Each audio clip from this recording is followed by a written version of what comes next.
Eman Bacosa may alitan sa amang si Manny Pacquiao. Ginawa ni Eman kay Manny pinag-usapan. Pero bago ang lahat, kung ikaw ay bago sa aking channel, huwag kalimutan na mag-subscribe at i-click ang notification bell for more trending news. Muli naging usap-usapan sa social media ang pamilya Pacquiao matapos mapansin ang ilang netizen ang isang pagbabago sa social media accounts ng anak ni boxing legend Manny Pacquiao na si Eman Bacosa Pacquiao. Kasunod ito ng naging laban ni Eman kung saan nalasap nito ang masaklap na pagkatalo mula sa kapwa Pinoy boxer. Maraming taga-suporta ang nag-abang. Ngunit bukod sa kanyang performance sa laban, ibang detalye ang mas nakatawag ng pansin ng mga netizen. Sa iba't ibang social media platforms, mabilis na kumalat ang mga screenshot at observation ng ilang followers. Nakitang may kakaibang nangyari sa Instagram account nina Eman at Manny Pacquiao. Dahil dito, sari-saring opinyon at haka-haka ang lumabas mula sa online community.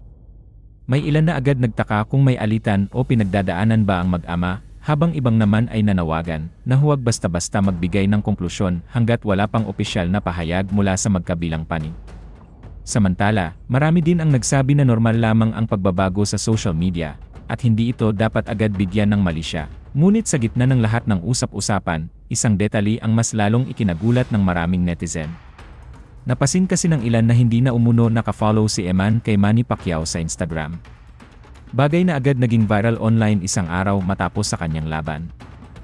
Dahil dito, hindi napigilan ang ilang netizen na magtanong kung ano dahilan sa likod na naturang pagbabago. Ang iba naman ay naglabas ng iba't ibang teorya, bagamat wala namang anumang kumpirmasyon dito. Sa kasalukuyan, wala pang ininalabas ng opisyal na payag sina Eman at Manny kaugnay sa isyong ito. Dahil dito, nananatiling palaisipan sa marami kung simple yung pagbabago lamang ito sa social media, o may iba pang dahilan sa likod nito.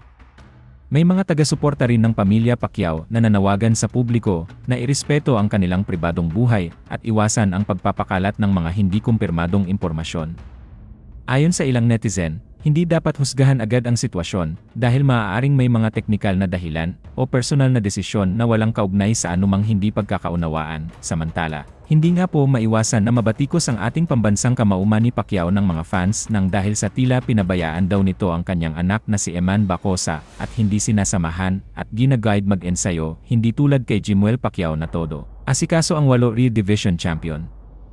Kaya naman isang ayon si Pacquiao sa sinisisi ng mga fans kung bakit umano natalo si Bacosa sa kauna-unahang title fight nito kontra kay Rodlin Perez kung saan 3 beses bumagsak ang bagitong Pacquiao. Subalit parang apo sa mga hindi nakakaalam ay nagsalita ng asawa ng kambal ni Jinky Pacquiao na si Steve Humalon patungkol dyan dahil hindi na rin ito nakapagpigil, kaya dinipensahan niya na ang ating pambansang kamao. Ayon sa kanya ay wala daw kayong alam kasi ang katotohanan umano ay pinagutos ni Pacquiao sa matalik niyang kaibigan na si Buboy Fernandez na samahan at tulungan mag-ensayo si Bacosa.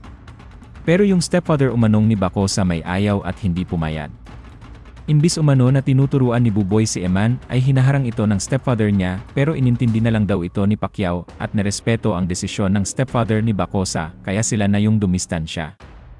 Alam umano yan ang buong team Pacquiao at may mga magandang plano daw talaga sana si Pacquiao para kay Eman Bacosa.